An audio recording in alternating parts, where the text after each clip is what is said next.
알려드릴 내용은 기초생활 팁, 알림장과 알림이 사용에 대해 체크하셔야 될 부분이 준비물 잊어버렸어 내지는 학교 학원 가는 친구들, 저는 좁은 골목길이나 외진 곳을 쏜 사람들이 많이 나타나는 것 같더라고요. 오늘 알려드릴 내용도 총 5가지예요. 몇 가지? 5가지. 어떻게 재밌게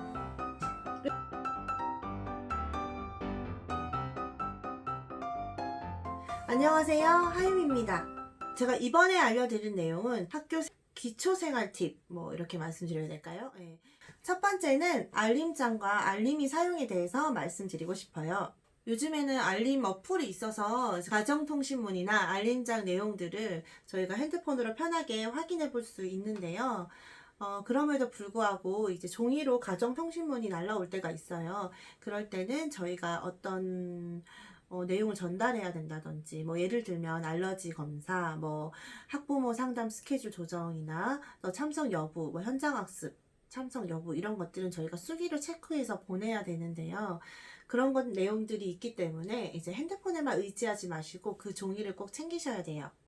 1학년 때 담임 선생님께서 A4 L자 파일을 준비해 주셔서 거기에 이제 우체통이라고 써져 있었고요. 그 파일에 가정통신문이나 각종 프린트물들을 보내주셨어요. 저도 그래서 2학년 때부터 저는 그게 도움이 돼서 이렇게 L자 파일을 구매해서 아이가 들고 다니게 하고요. 이렇게 내용물들을 이렇게 챙겨서 이제 가지고 다니면 저희는 이제 이거 파일 보여줘 하면 아이는 거기 넣어오니까 여기서 챙겨서 저희가 체크해주고, 참가 신청서나 그런 것들은 좀 이렇게 자른 다음에 이렇게 조그마한 사이즈로 보내야 될 때가 있어요. 그럴 때는 이제 그냥 보내면 잊어버릴 수도 있는데 이렇게 파일에 넣어주면은 아무래도 분실을 하지 않으니까 더 도움이 되고 저는 유용하게 썼거든요. 그래서 요 L자 파일 A4 사이즈로 준비하셔서 아이들 책가방에 넣어주시면 좋을 것 같습니다. 저는 그리고 가능하면 예쁜 그림 있고 캐릭터 있는 것도 좋지만 투명한 것으로 추천드려요. 제가 이제 예쁜 거 하고 싶어서 예쁜 그림 있는 거를 사줬더니 안에 뭐가 있는지 안 보이니까 그걸 또 까먹더라고요. 그래서 이 안에 있는 내용이 충분히 다 보일 수 있는 투명한 파일을 추천합니다.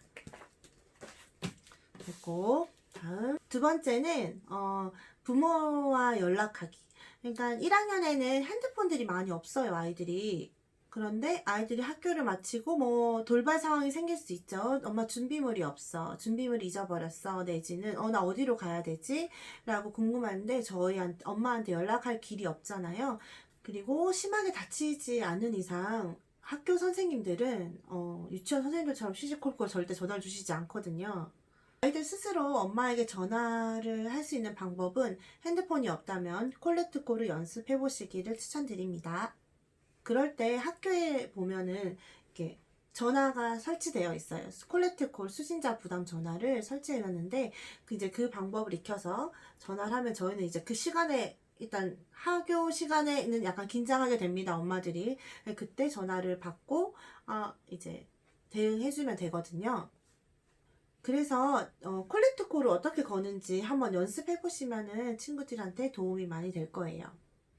그리고 세 번째 약 먹는 부분인데요. 아이가 아플 수 있잖아요. 물론 이제 많이 아프면 등교를 안 하게 되겠지만 조금 아픈데 약을 먹어야 하는 경우에는 이제 유치원이나 어린이집처럼 선생님들이 또 약을 다 챙겨주시지는 않아요. 그래서 그 약 먹어야 되는 시간과 복용 방법을 아이들에게 알려줄 필요가 있죠. 그래서 그때 그 약을 잘 챙겨 먹어야 되고, 미리 이제 약을 몇 시에 얼마만큼 먹어야 한다는 내용을 미리 좀 써서 이렇게 투약 의뢰서처럼 아이들한테도 보여주고 얘기도 해주고, 핸드폰이 있는 친구한테는 문자를 보내준다든지, 그래서 여러 가지 방법을 해서 이때 이 약을 꼭 먹도록 해라 라고 이제 써주면은 아이들이 이제 그거를 그때 가서 챙겨 먹죠. 근데 저학년들은 좀 괜찮을 것 같아요. 저 같은 경우에는 학교 가기 직전에 약을 먹습니다. 그러면 한 8시 반에서 9시 사이에 약을 먹잖아요.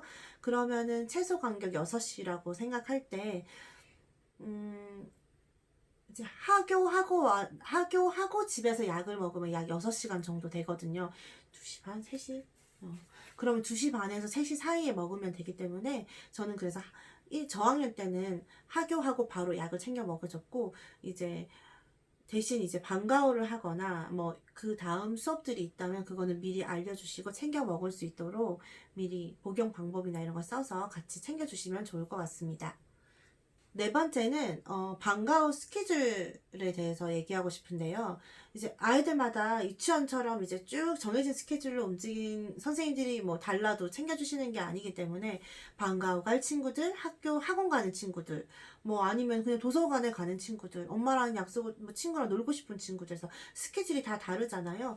저 같은 경우에도 뭐 학원 시간이 뭐 월요일부터 금요일까지 똑같이 되는 것이 아니라 무슨 학원은 무슨 요일날 가고 미술학원은 이때 가고 하다 보니까 저도 헷갈릴 때도 많고 또 저학년들은 특히 방과후를 많이 하기 때문에 복잡해요. 그래서 아예 저도 크게 시간표를 하나 방과후 스케줄 시간표를 짜서 이때까지 차량 시간, 수업 시간 이렇게 해서 일정표를 다 만들어서 써주고요. 그거를 다 작성을 해줬고 그리고 이제 방과후도 복잡할 때가 있기 때문에 그거를 보고 그 교실로 이동할 수 있도록 그 표를 해주면은 좀 조금이나마 도움이 되는 것 같아요. 그래서 잊어버렸다 하더라도 아 내가 오늘 뭐였지 했을 때 열어서 보면은 훨씬 도움이 되니까 집에서 그렇게 표를 만들어 주시는 것도 좋을 것 같습니다. 그리고 저 같은 경우에는 표를 만들어서 하나는 핸드폰에 사진 찍어서 문자로 보내놓고요. 이미지로 만들어 놓고 하나는 이제 출력을 해서 이런 파일 같은데 붙여놓고 하나는 주머니 학교 이렇게 주머니에 또 넣어놓고 이래서 아이가 어느 상황에서 무엇을 찾아도 알 수 있게 이렇게 미리 대비했던 것 같습니다. 아침마다 아이와 스케줄 공유를 해주시고 뭐 핸드폰이 있는 친구들한테는 미리 문자나 이렇게 보내주시면은 이중 체크가 되니까 훨씬 더 스케줄을 잘 기억하고 지킬 수 있을 것 같습니다. 마지막 다섯 번째는 제일 좀 중요하지 않을까요? 그래서 제가 미화나 유아 방지에 대해서 말씀드리고 싶은데 전문적인 교육을 말씀드리기는 어렵지만 학기 초에 사람들이 많아요. 엄마들이 학교에 많이 데려다 주기도 하고 워낙 그 주변이 좀 어수선해요. 확실히 학기 초에는 그런 틈을 타서 낯선 사람들이 많이 나타나는 것 같더라고요. 그래서 학교에서도 초반에 유괴 방지 그리고 어떻게 대응해야 되는지 학교에서도 교육을 많이 해주시고 저희들도 집에서 여러 가지 상황에 대해서도 어떻게 대처해야 된다고 계속 꾸준히 말씀해 주시면 좀 도움이 되고요. 골목길에는 CCTV도 없고 또 도와줄 사람들이 막 많이 길거리에 다니지 않기 때문에 도움을 청할 수가 없다라고 알려주고 좁은 길보다는 넓고 이제 좀 큰 길로 다녔으면 좋겠다고 얘기했고 또 학원이나 어디 이동할 때 스케줄이 맞는 친구가 있으면 함께 가면은 더 좋고요. 그리고 오히려 이 모든 아이들이 움직이는 학교 시간이나 이때 이동하는 것이 많은 사람들이 다니기 때문에 훨씬 더 안전하거든요. 그래서 그때 다닐 수 있도록 지도해줬어요.